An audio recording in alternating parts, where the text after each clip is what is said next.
Hello, it's week 6, and the readings were Oppression by Marilyn Frye and What It Has to Do with Us by Alan Johnson.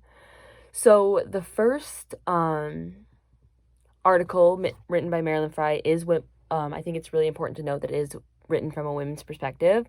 So what sticks out to me right away when you start reading is like within the first paragraph they talk about a bird in a cage, which I think is a big reference to Maya Angelou's why I know why the cage bird sings. So that stuck out to me right away, and how they talk about a cage restricting women and how it also restricts men, but the cage itself benefits men. So I think that was a big metaphor throughout the whole thing, or a big visual. They go through a lot about the definition of oppression throughout the whole thing. And so the definition of oppression is to reduce. And so they talk a lot about the misuse of the word oppression, and how if you use oppression without knowing the definition, it takes the meaning out of the word. So there's a quote that says, oppressors are oppressed by their oppressing. So that goes back to the cage. She mentions how the cage that restricts women, by restricting women, you're restricting men in our ability to work together. But by restricting the women, you're benefiting the men, if that makes sense. It mentions, sorry, my notes right here. It mentions a lot about sensitivity and how that's the one virtue assigned to women, and how when women go outside of this virtue and speak up, that they're seen as a bitch or bossy. But then if they're quiet, and they're seen as timid and not very powerful. So they talk about myopic lens a lot, and seeing this cage or these restrictions on women through a microscopic and a macroscopic lens. So with the microscopic, when you're just looking at one, if this is a cage, if you're just looking at the one, it's hard to see the cage around. And so that, I think, represents ignorance and not being able to, by just focusing on one thing, you're not able to see the big picture.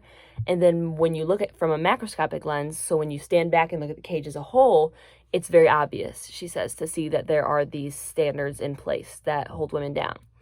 So she talks about chivalry a little bit, which I thought was very interesting, and how guys tend to open doors for women. And I say this very binary, this is, in this article, is very binary. So they talk about the opening door as a symbolic gesture, and you think, oh, that's nice, it's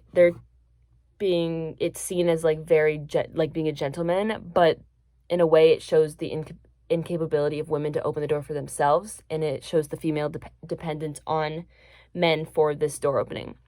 So when it comes to oppression, she talks a lot about what's suffering, what's misery, and what's oppression. So she says, everyone suffers, but does your suffering benefit somebody else? So with men, they benefit from a wage gap. And then for white supremacy, they benefit from a justice system.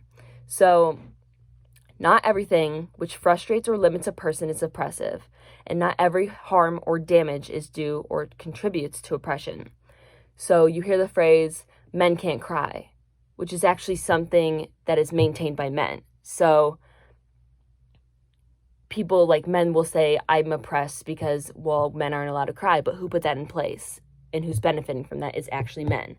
So that's where they're actually hurting themselves in the long run. So in order to understand oppression, you have to ask who constructs and maintains it, whose interests are saved by its interests. And this is right out of the text. Is it part of a structure that tends to confine, reduce, and immobilize some group? Or is the individual that is being oppressed a member of a confined group?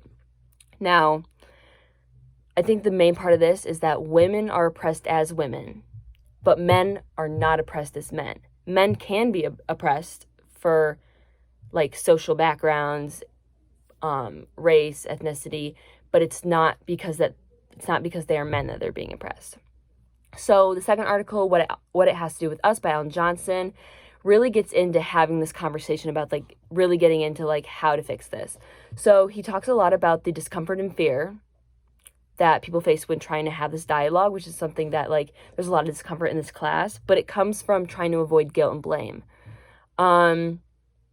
they talk a lot about if you don't think you're a part of the solution, no, if you don't think you're a part of the problem, you're less inclined to be part of the solution. So I do not consider myself a racist person, but by participating in social, different social things, wait, no, that's not the part. So I do not consider myself a racist person, which makes me less inclined to want to fix it because it doesn't affect me.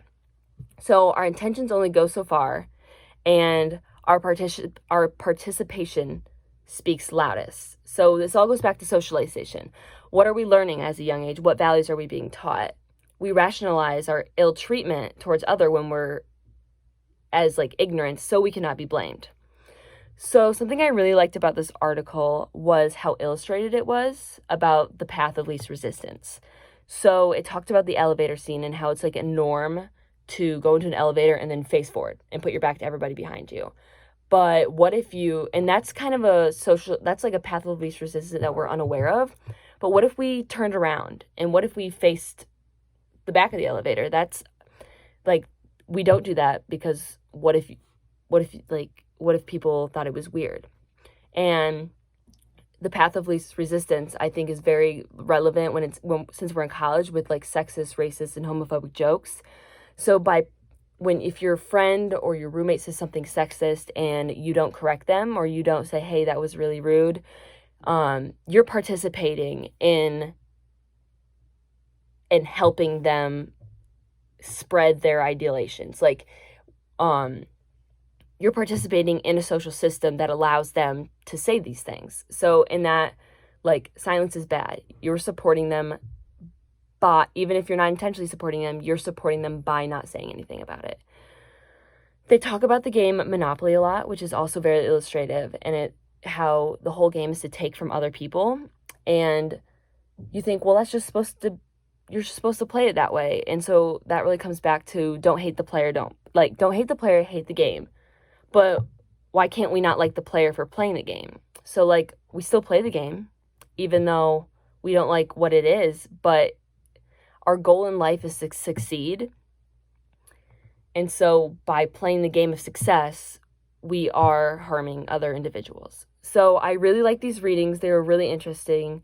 And I want to talk more when we're in the group. I just really had to rush through that. I hope that made sense. So lots to talk about.